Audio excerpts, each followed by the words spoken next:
Hi friends, నమస్తే. అటుకులు ఉప్మా ఎలా చేయాలో చూపిపోతున్నాను. కమ్మటి అటుకులు ఉప్మా ఇలా చేయాలి. ఒకసారి లాస్ట్ దాకా చూడండి. సింపుల్ మెథడ్ ఇది. వీడియో సాగనీను. ఇది టమాటో, ఉల్లిపాయ ముక్కలు, బఠానీ, అటుకులు, వెల్లుల్లి రబ్బలు 2 కట్ చేసి పెట్టుకున్నాను. పసుపు, కారము, ఆవాలు, ఉప్పు. ఇప్పుడు ఆయిల్ వేసుకుందాము. ఇదని గ్రౌండ్నట్ ఆయిల్, ఏరుశనగ నూనె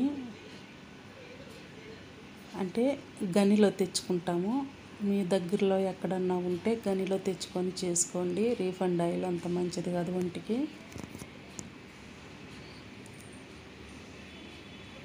కడాయిలో ఆయిల్ వేసుకొని ఎంత కావాలో అంత వేసుకోండి. ఆవాలు, ఉద్దిపప్పు,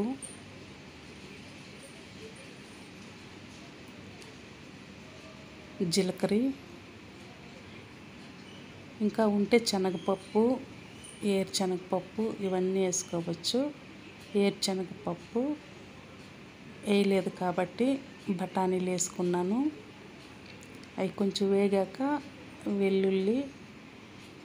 వెల్లుల్లి కట్ చేసి పెట్టుకున్నదే, అవి ఉల్లిపాయ ముక్కలు, కరివేపాకు అన్నీ వేసుకోవాలని. ఇది వెల్లుల్లి రెబ్బలు 2 దంచుకొని కట్ చేశాను చిన్నగా. ఒక ఎండుమిర్చి,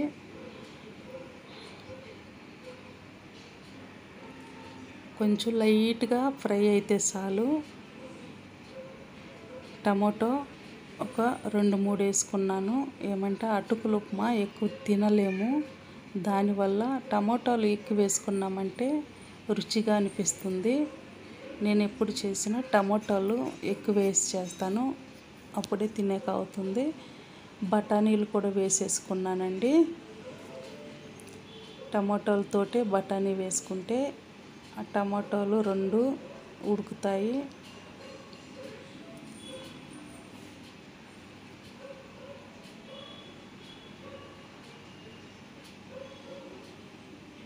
కారము తగినంత వేసుకోండి. పసుపు, నేను సాంబార్ పొడి కూడా వేసుకుంటాను, ఈరోజు వేయలేదు. కారము, పసుపు వేసుకున్నాను. ఉప్పు తగినంత వేసి బాగా మగ్గనివ్వాలి. బాగా నూనె తేలేటట్టు ఉడికిందంటే రెడీ అయినట్టే. అప్పుడు కడిగి ఉంచుకున్న అటుకులు వేసేసుకుంటే సరిపోతుంది.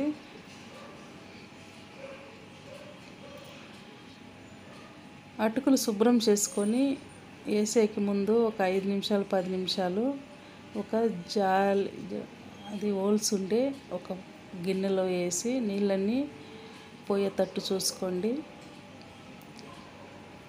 ఇలా టమాటాలు ఎక్కువ వేస్తే ఎంతైనా తినాలనిపిస్తుంది. ఇలా చేసుకోండి, బాగుంటుంది.